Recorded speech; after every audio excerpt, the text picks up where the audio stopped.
Hello friends, आज हम फिर यूपीटेट हिंदी की एक बहुत ही महत्वपूर्ण वीडियो लेकर आपके सामने उपस्थित हुए हैं। चलिए शुरू करते हैं।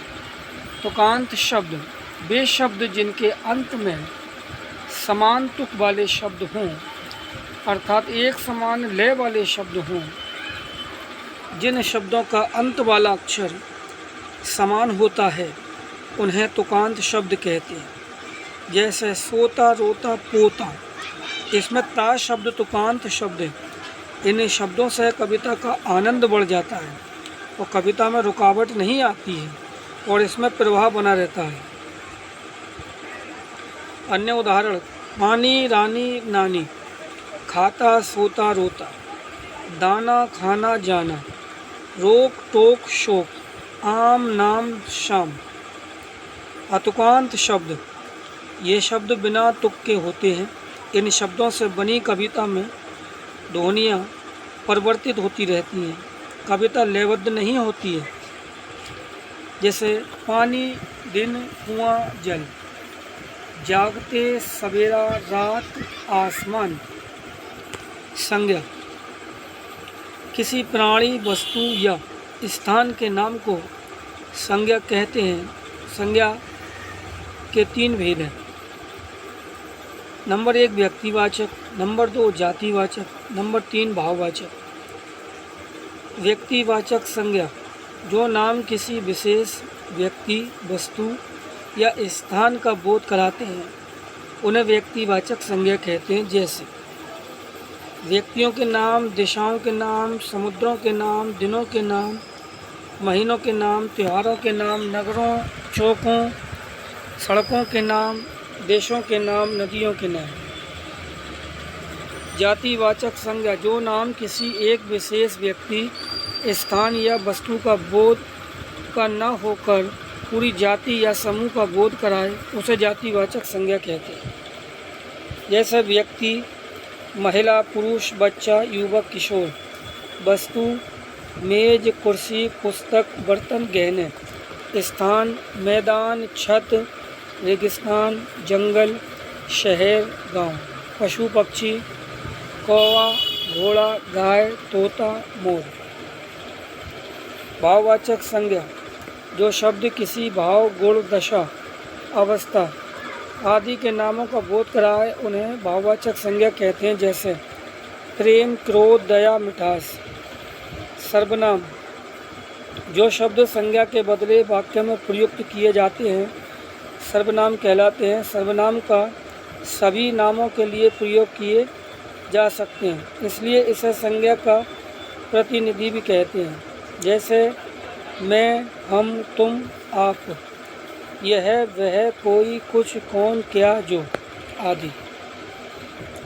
वाक्य प्रयोग द्वारा संज्ञा का उदाहरण: वह अब कल आएगा, तुम कल सवेरा ही चले जाना। सर्वनाम 6 प्रकार के होते हैं: पुरुषवाचक, निजवाचक, निश्चयवाचक, अनिश्चयवाचक, प्रश्नवाचक, संबंधवाचक। पुरुषवाचक सर्वनाम पुरुषवाचक सर्वनाम स्त्री या पुरुष के नाम के बदले आते हैं। इसमें बोलने वाले, सुनने वाले और जिसके विषय में बात होती है उनके लिए प्रयोग में लाए जाने वाले सर्वनाम पुरुषवाचक सर्वनाम कहलाते हैं। जैसे मैं, हम, तुम, आप, वह, वे आदि। पुरुषवाचक सर्वनाम के 3 प्रकार हैं। नंबर 1 उत्तम पुरुष, नंबर 2 मध्यम पुरुष, नंबर 3 अन्य पुरुष। उत्तम पुरुष जिन सर्वनामों का प्रयोग बोलने या लिखने वाला व्यक्ति अपने लिए करता है उन्हें उत्तम पुरुष सर्वनाम कहते हैं। जैसे मैं, हम, मेरा, मैंने, हमने, हमारा, हमसे आदि। उत्तम पुरुष वाचक सर्वनाम के उदाहरण: मैं वहाँ जाऊँगा, मैंने उसका गाना सुना, हमने पत्र लिखा, हम चलेंगे। मध्यम पुरुष, जिन सर्वनाम शब्दों का प्रयोग सुनने वाले के लिए किया जाता है उन्हें मध्यम पुरुष सर्वनाम कहते हैं। जैसे तू, तुम, आप, तुमने, तुम्हारा, आपने, आपके।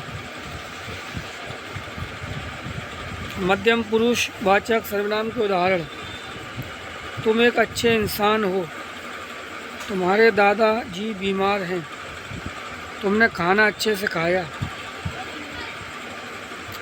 अन्य पुरुष, जिन सर्वनाम शब्दों का प्रयोग वक्ता या श्रोता किसी अन्य व्यक्ति के लिए करता है उसे अन्य पुरुष वाचक सर्वनाम कहते हैं। जैसे वह, वे, यह, उस, उन, इस, इन।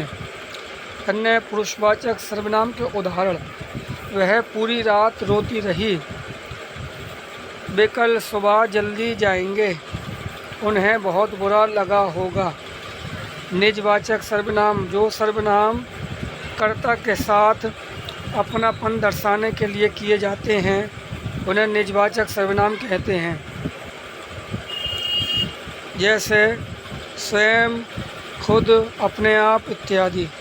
निजवाचक सर्वनाम के उदाहरण: वे खुद ही अपना काम करते हैं, उसने अपने आप दुख दिया, वे कल सुबह अपने आप लौट आएंगे।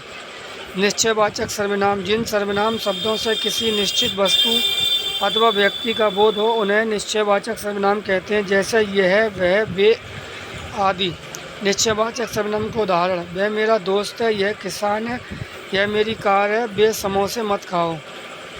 अनिश्चयवाचक सर्वनाम, जिस सर्वनाम शब्द से किसी निश्चित व्यक्ति, वस्तु, घटना का बोध न हो उन्हें अनिश्चयवाचक सर्वनाम कहते हैं। जैसे कोई, कुछ, किसी आदि। उदाहरण: दरवाजे पर कोई खड़ा है, किसी ने उसके थप्पड़ मारा, उधर से कोई गुजरा है, उस घर में कोई है। प्रश्नवाचक, जिस सर्वनाम शब्दों से किसी प्राणी, व्यक्ति, वस्तु आदि के विषय में प्रश्न किया जाता है उसे प्रश्नवाचक सर्वनाम कहते हैं। उदाहरण: तुम्हारा क्या नाम है, उसे कौन बुला रहा है, फ़ोन पर कौन बोल रहा है, तुम क्या खा रहे हो। संबंधवाचक सर्वनाम, दो शब्दों में परस्पर संबंध का बोध कराने वाले शब्द संबंधवाचक सर्वनाम कहलाते हैं। जैसे जैसा, वैसा, जिसने, उसने, जो, सो आदि। इसके उदाहरण: जैसा बोओगे वैसा काटोगे, जो मेहनत करता है वह सफल होता है, जैसी करनी वैसी भरनी। साथियों, आज के लिए इतना ही, आप फिर आगे की वीडियो में मिलेंगे। जब तक के लिए यहीं रुकते हैं। धन्यवाद।